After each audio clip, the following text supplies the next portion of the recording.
안녕하세요. K엔젤 성형외과 이장호 원장입니다.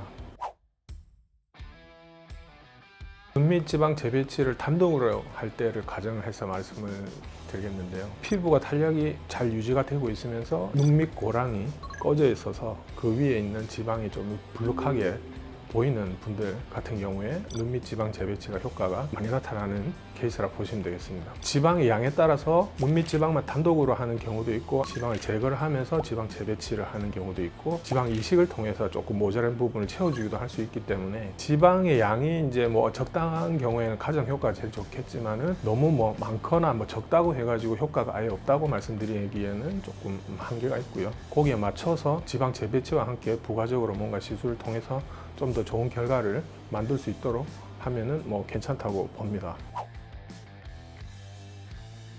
지방의 양보다는 피부의 색깔적인 문제가 지방 재배치에서 효과를 보지 못하는 경우가 있을 수가 있는데, 다크서클이라고 알고 계시는 분들 중에 피부 색깔 자체가 까만 분들이 있고, 피부가 얇아서 근육이 비치면서 검붉은 분들이 있어요. 아니면 혈관이 비쳐서 푸르스름하게 보이는 분들이라든지, 그리고 이제 보통 눈 밑 고랑이 꺼져서 그늘져서 이제 울룩불룩하게 보이는 경우, 재배치가 효과가 가장 좋은 경우에는 고랑이 꺼져서 굴곡으로 인해서 그늘져 보이는 다크서클에서는 눈 밑 지방 재배치가 효과가 좋은 반면에, 피부 색깔적인 문제라든지 피부 표면에 얇아서 나타나는 이런 색깔적인 문제는 아무리 지방의 재배치가 잘 된다 하더라도 개선에 한계가 있습니다. 눈 밑 지방 재배치만을 이제 단독으로 하는 경우에는 피부가 너무 이제 두껍다거나 피부가 늘어짐이 좀 심하다든지 주름이 너무 이제 과하게 많다든지, 그런 경우에는 지방을 재배치를 하더라도 피부 표면에 개선될 수 있는 한계가 있습니다. 눈 밑 지방 재배치와 함께 이제 하안검을 한다면은 어느 정도 좀 개선을 할 수 있는 부분이 있는데, 하안검과 동시에 한다고 하더라도 근육이 두꺼워서, 애교살 자체는 근육의 덩어리인데 그 자체가 너무 두꺼운 분들이 있어요. 그걸 지방으로 이제 알고 계시는 분들은 재배치를 한다고 해서 그게 효과가 나타나지 않는다고 보시면 되겠습니다. 근육이 두껍거나 피부가 너무 과하게 늘어져 있거나 할 경우에는 아무리 재배치가 잘 된다 하더라도 효과에 한계가 있다고 보시면 되겠습니다.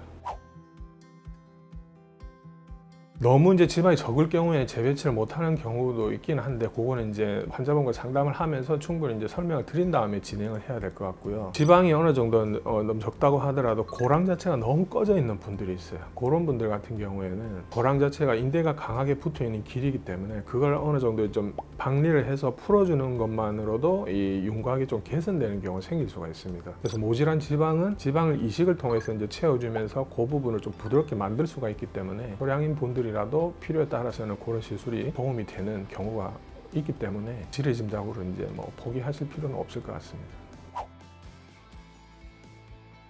몽골주름이 진한 분들 같은 경우에 몽골주름이 밴드처럼 이렇게 밑에까지 이렇게 내려오는 분들이 있어요. 그게 보면은 피부 자체가 두께가 다릅니다. 그거는 지방을 재배치를 아무리 해도 이게 나아지지가 않는 한계라고 보시면 될 것 같습니다. 그래서 그런 게 지금 눈 밑 지방 재배치만으로 해결될 수 없는 부분이라고 보시면 될 것 같아요. 눈 밑 지방 재배치 같은 경우에는 바깥으로 절개를 하지 않고 결막 안쪽을 통해서 박리를 한 다음에 고랑 주변의 이 굴곡을 개선시킬 수 있는 수술이라고 보시면 되는데, 한 가지 수술로 모든 걸 다 해결할 수는 없습니다. 정확하게 상담을 받으시고 얼마나 효과를 볼 수 있는지 사전에 인지를 하시고 수술하시는 게 아무래도 큰 도움이 될 거라고 봅니다. 감사합니다.